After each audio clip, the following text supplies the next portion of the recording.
की बादशाही प्राप्त करने के लिए गुप्त पुरुषार्थ करना है। तदबीर तो बहुत कराते रहते हैं, परंतु किसी की तकदीर में भी हो, ब्राह्मण कुलभूषणों में कोई छुपा नहीं रह सकता। क्या दौड़ते हैं ना, तो दौड़ते समय कोई बहुत अपने को होशियार समझते हैं, दूसरे को टंगड़ी मार देते हैं, तो बेचारा गिर पड़ता है। यहाँ भी पुरुषार्थ की दौड़ हो रही, तो क्या होता है, कोई न कोई दूसरों को टंगड़ी लगाते रहते हैं, गिराते रहते हैं, ऐसी बातें कहेंगे जिससे उसका पुरुषार्थ डाउन हो जाए, ऐसा उसके साथ व्यवहार का सलूक कर देंगे जिसके वजह से उसका वो बुद्धि से डाउन हो जाए। बाप कहते हैं यहाँ कोई भी कितनी भी कोशिश करे, लेकिन जो पुरुषार्थी बच्चा है, सच्चा बच्चा है, भोला बच्चा है, वो बाप की नजरों से छुप नहीं सकता। एक टाइम ऐसा आवेगा कि ज्यादा चतुर चालाक बनते हैं वो नीचे चले जाएंगे, और मेरे बच्चे जो भोलेनाथ के भोले बच्चे हैं वो ऊपर आ जाएंगे। बोला है ना, अंदर वाले रह जाएंगे और बाहर वाले ले जाएंगे। बेसिक नॉलेज में भी ऐसे ही हुआ। अंदर वाले माने जो सरेंडर्ड थे वो सारे रह गए। किस बात से रह गए? जो असली ज्ञान है, जो एडवांस ज्ञान है, जो भगवान की पहचान है प्रैक्टिकल में, वो प्रैक्टिकल में आए हुए भगवान को नहीं पहचान सके, तो अंदर वाले रह गए और बाहर वाले माने घर गृहस्थ में रह करके पुरुषार्थ करने वाले ले गए। यहाँ एडवांस पार्टी में सरेंडर्स ज्यादा है या नॉन सरेंडर्स ज्यादा है? सारे नॉन सरेंडर घर गृहस्थ से आए। अगर कुमारियां भी आकर के सरेंडर हुई है तो वो भी गृहस्थ जीवन से आई,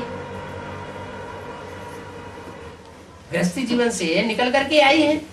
तो जो गृहस्थी है उन्होंने पा लिया, माने बाहर वालों ने पा लिया और अंदर वाले रह गए। अभी एडवांस में भी ऐसे ही होने वाला है। क्या अंदर वालों को अहंकार आ जाता है कि हम बहुत है, हम बहुत पवित्र हैं, और जो गृहस्थ में रह रहे हैं वो बहुत नीचे हैं, उनके हाथ का खाना भी नहीं खाएंगे, वो उनकी बातों पे, ज्ञान की बातों पे ध्यान नहीं देंगे ज्यादा। समझेंगे हम तो ज्ञान जल में रहते हैं, भंडार में रहते हैं। बाप कहते हैं ऐसा सबके साथ होने वाला नहीं है।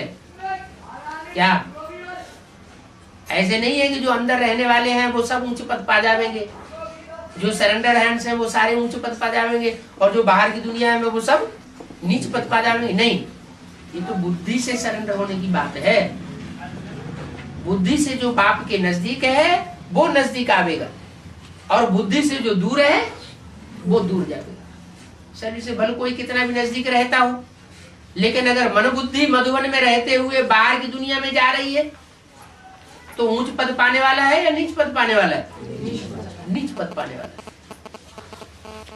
और घरगस्थ में रहते हुए भी, गीता पाठशाला में पढ़ाई पढ़ते हुए भी अगर बुद्धि बाप की तरफ लगी रहती है, ईश्वरीय सेवा में बुद्धि लगी रहती है,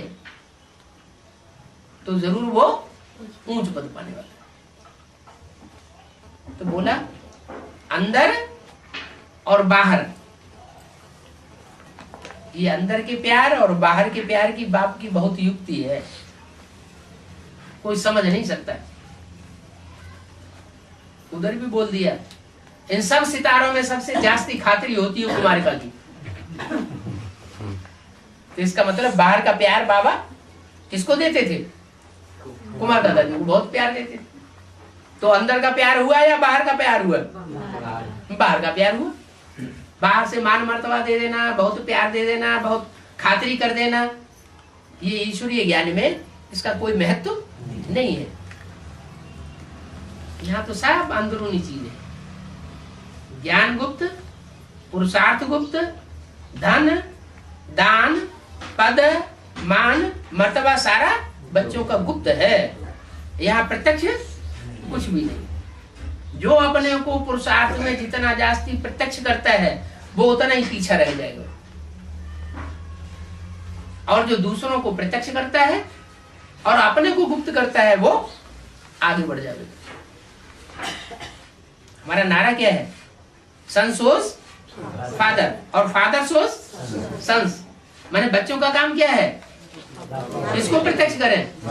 बाप को प्रत्यक्ष, न कि अपने को प्रत्यक्ष करें। और बाप को कोई गुप्त कर दे और अपने को संसार के सामने प्रत्यक्ष करे तो उसका पद क्या होगा? नीचा होगा। मेगा प्रोग्राम करे बड़े बड़े और 3 मूर्तियों के रूप में अपने को ही प्रत्यक्ष कर दे, ट्रांसलेट के चित्र बना बना करके, तो अंजाम क्या होगा? नर चाहत कछु और है और मोहब्बत है कछु और। ओम